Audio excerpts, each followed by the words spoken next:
I'd like to introduce you to the Escort ELF pump. The ELF pump is very similar to the Escort in its physical appearance, and we will also be selling it in kits similar to the Escort pump. Single unit kits and also 5-unit pump kits and 5-unit pump kits with Geminis. What does make the Escort ELF different from the Escort? Let me start by explaining what ELF stands for. ELF stands for Electronic Laminar Flow. Now, what is laminar flow? Laminar flow is smooth flow. It's the opposite of turbulent flow. Let me give you a few examples to help explain that. The first example is an airplane flying through the air. Normally, the airplane is flying through and there's laminar flow across the wings of the airplane. However, every once in a while, as you've experienced, the flow is not laminar, and then you experience turbulent flow, which is the turbulence that makes the plane bounce up and down. Another example to explain laminar flow is if you've ever been in a room that has real still air and there's someone in there who is smoking a cigarette, you can notice that the smoke rises almost straight in a smooth path. That also is an example of laminar flow. And if there's an air current coming, it will break that up into different particles, and that once again is turbulent flow. So the pump itself works on the laminar flow principle.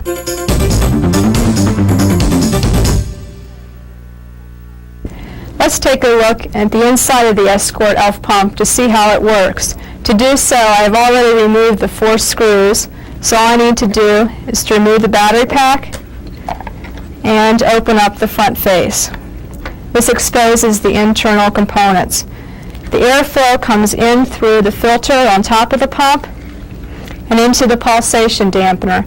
The pulsation dampener eliminates the spikes of airflow and evens out the airflow. From there, the air passes into the pump itself, and from there it passes into the laminar flow element. The laminar flow element, which I just showed you inside the pump, is a hollow cylinder of porous stainless steel with very narrow passages. The air flows through these narrow passages and produces an air pressure difference between the outer and the inner walls of the cylinder. This difference in pressure is measured by the differential pressure sensor, also located inside the Escort ELF pump. The electrical signal from this sensor is linearly related to the airflow through the laminar element, and that is only true if there is laminar flow. If we did not have laminar flow, this relationship between the signal and the flow would be a curve. As you can see, this is why laminar flow is so important to our flow detection method. This signal is then compared to the flow set point on the pump and is used to control the flow so that it is at the set point. Deviations in the flow rate, when sensed, cause the motor to compensate to bring the flow rate back to the set rate.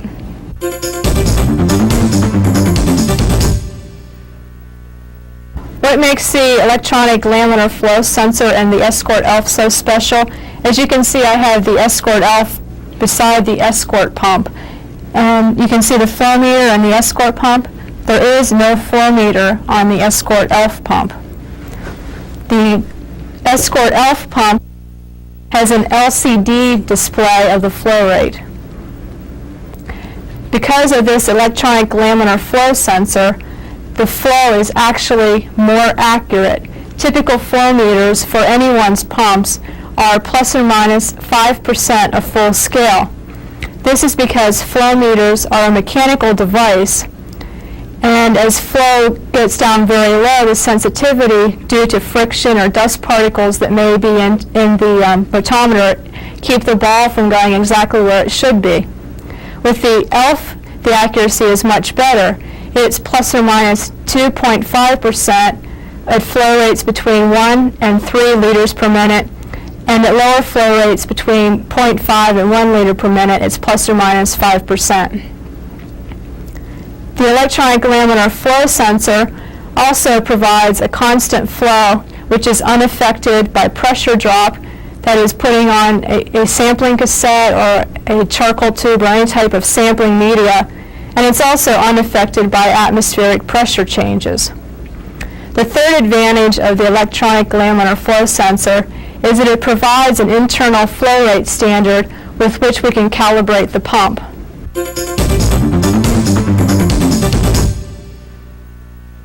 The Escort ELF pump still has all the great features of the Escort pump. Some of the highlights of these are the gaskets, which provide the water dust tightness. The Escort ELF can be sprayed with water to clean or run into a shower for decontamination. It also has a stainless steel filled fiber plastic case that helps protect it against RFI, and it has an elapsed timer as the standard option of the pump. We will not have an Escort ELF pump without an elapsed timer. New to the Escort ELF pump, and also now new on the Escort pump, is a captive charging jack plug.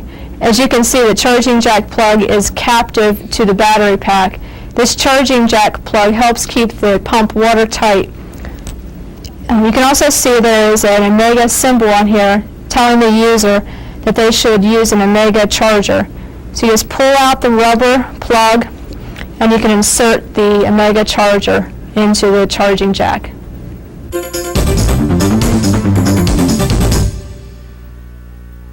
Now let me show you how to operate the Escort ELF pump.